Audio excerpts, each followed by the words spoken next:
move in Phoenix during Trump's rally. Billionaire psycho and globalist George Soros has been responsible for violent insurrections all across the world.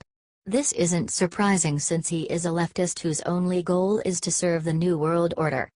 President Trump scheduled a rally in Phoenix, Arizona for Tuesday night, and of course his supporters can't just be safe.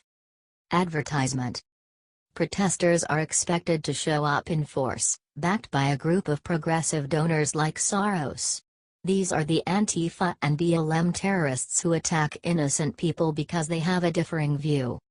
Leading anti-Trump activists backed by major Democratic donors including George Soros are mobilizing large numbers of protesters ahead of President Trump's rally in Phoenix on Tuesday, with the intention of stealing the spotlight from the president's event. Local leaders of Indivisible, one of many resistance terrorist groups created as a direct response to Trump's election, are hiring thousands of protesters who operated as part of the coalition of left-wing groups ahead of Tuesday's event. Advertisement. On top of the mass protests, the left wants their protesters to purchase tickets to stop the rally from inside. They are doing their best to silence Trump and his supporters. It's embarrassing. Phoenix Police Chief Jerry Williams said earlier this week that police would be at maximum staffing during the visit. Protesting Trump at every event will only make people flock to him in 2020 like they did in 2016. That goes double if the protests become violent, as is often the case when liberals are leading the charge. The best part of all this is that we all get a glimpse into the liberal lunacy again, and it drives the chances of the Democrats gaining the majority in Congress anytime soon down further and further. What do you think about this? Should Trump make sure that it is exposed that people act like this?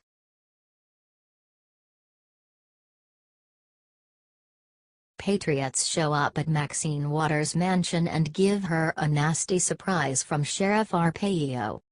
Maxine Waters just got some really bad news. Patriots showed up at her $1 million mansion, protesting her crazy Impeach 45 campaign, but that's not all. They also had a nasty surprise for Auntie Maxine from none other than the former sheriff of Maricopa County, Joe Arpaio. That's right, Sheriff Joe's nasty surprise for the Congresswoman of California is something that she will never forget. You don't want to miss this. Maxine Waters, left, Joe Arpaio, right, photo credit, screen grab, YouTube, Alex Wong, Getty Images. Maxine Waters was at the 82nd Founders Anniversary celebration of the Dream Committee on the Affairs of Black People on Saturday. Mad Max was spewing the nuttiest conspiracy theory yet, rambling on about impeaching President Donald Trump, but she wasn't stopping there. Somehow, she thinks she will then take out Vice President Mike Pence, and then, everything will be fine.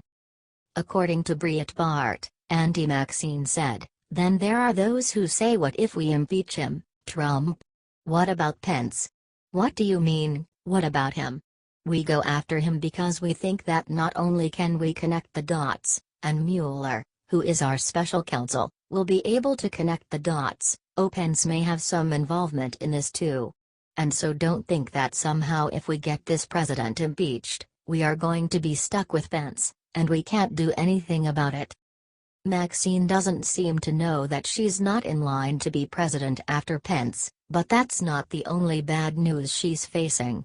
While she was giving the incoherent speech in Durham, protesters were at her Hancock Park mansion, and they were there with Omar Navarro, who is running against Waters in November 2018. Navarro grew up under the rule of the poverty pimp, Maxine Waters, living in her district his entire life. His candidacy is getting quite a bit of attention, ever since Mad Max started her Impeach 45 campaign. Patriots hate Waters and her lies with a vengeance. Navarro was there to give Maxine a nasty surprise from Sheriff Joe Arpaio. Cab Los Angeles reports, Joe Arpaio, the former Arizona sheriff, gave his endorsement to 43rd Congressional District candidate Omar Navarro. Cab, a leftist news source, of course, implied Arpaio was racist, which makes no sense since Navarro himself is Hispanic. How is he a racist? How is he all these things that they're saying he is? He's not that. He's a great man, he's a good man and a good man who was tried by the liberal system which tried him, said Navarro. The media wants to smear Arpaio as some kind of a racist who is engaged in unlawful profiling. He wasn't, added Navarro supporter, Arthur Shaper. That kind of racist buffoonery is expected by the liberal media. They hate that their new liberal darling, Auntie Maxine, actually has a real challenger for her seat and he is getting national attention. Representative Maxine Waters has been reborn at the age of 78, emerging as a folk hero to the anti-Trump resistance for her repeated torching of the president, reports the liberal rag, the Daily Beast. But even left-leaning sites can't deny Maxine's checkered political past.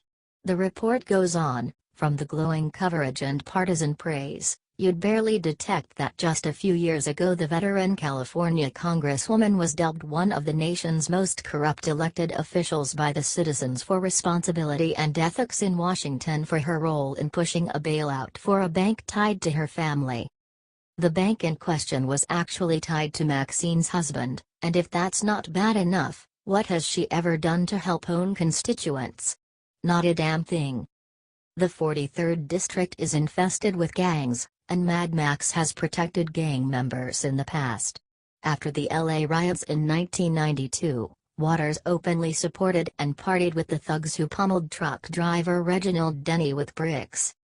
She's a real piece of work and those who live in her district are tired of living in a crime-ridden area. If Maxine Waters is defeated in November, it will be celebrated across the nation.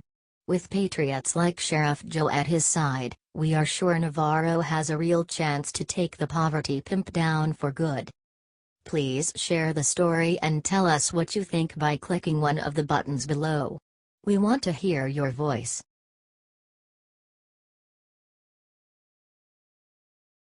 WikiLeaks Julian Assange releases video exposing Clintons that America needs to see. Leader of WikiLeaks Julian Assange is sharing some facts about Hillary Clinton once again. Clearly we already know Hillary is corrupt, but this may take the cake. In the interview below, Assange discusses how one email in all of Hillary's emails stand out above the rest. He shares that all serious analysts know, and even the US government has agreed, that some Saudi figures have been supporting ISIS and funding ISIS, but the dodge has always been that it is some rogue princes using their oil money to do whatever they like, but actually the government disapproves. However, this Hillary Clinton email says that it has not just a rogue prince, but the actual governments of Saudi Arabia and Qatar. When asked more details about the relations between Hillary and these governments, Assange shares a startling discovery. These governments are funding the Clinton Foundation, buying arms from the US and funding ISIS and ISIL. He shares under Hillary Clinton and the Clinton emails reveal a significant discussion of it. The biggest ever arms deal in the world was made with Saudi Arabia, more than $80 billion. During her tenure, the total arms exports from the US doubled in dollar value. She's even more wrapped up in criminal activities than we originally thought and using the US to arm the enemy. Watch the video below.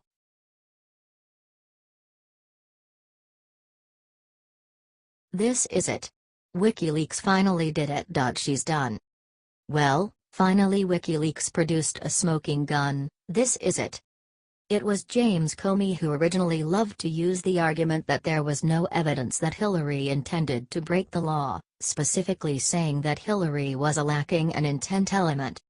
Well, WikiLeaks just produced all the intent we need. Here's how it breaks down. The New York Times reports on March 2, 2015, that Hillary Clinton used a personal email server as Secretary of State. On March 2, 2015, Cheryl Mills, Hillary Clinton's top aide and attorney, wrote to John Podesta that we are going to have to dump all those emails. You can see in the mail from John Podesta to Cheryl Mills saying, on another matter. And not to sound like Lanny, but we are going to have to dump all those emails, so better to do so sooner than later. Cheryl. WikiLeaks. So there you have it, folks. Comey's intent element has just been produced. There has been a search for Lanny Davis, which outcome with the following curious exchange between Robbie Mock and John Podesta on March 8, 2015, in which Mock says, "We got a Zaplanny out of our universe. Can't believe he committed her to a private review of her hard drive on TV. What other proof do liberals need to open their eyes wide and see the criminal Hillary and Obama did?" HT, The Federalist Tribune.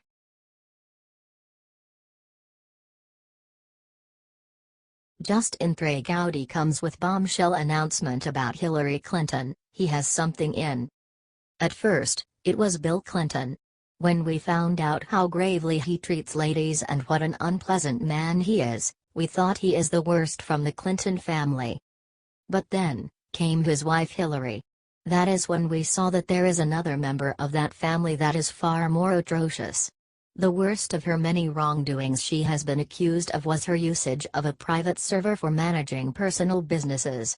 This should have been enough to put her in jail for a long time, but somehow the family has gotten away with all of their crimes and not one of them has spent a day in jail. The explanation for this is that they are included in a gigantic system of liberal elites that can do anything they want, especially when they had a Democrat in charge. Unfortunately for them, Obama is gone now, and we have President Trump and Gowdy, an extraordinary conservative official who highly respects the Constitution of the United States. The time has finally come for Hillary to be held accountable for all of her crimes.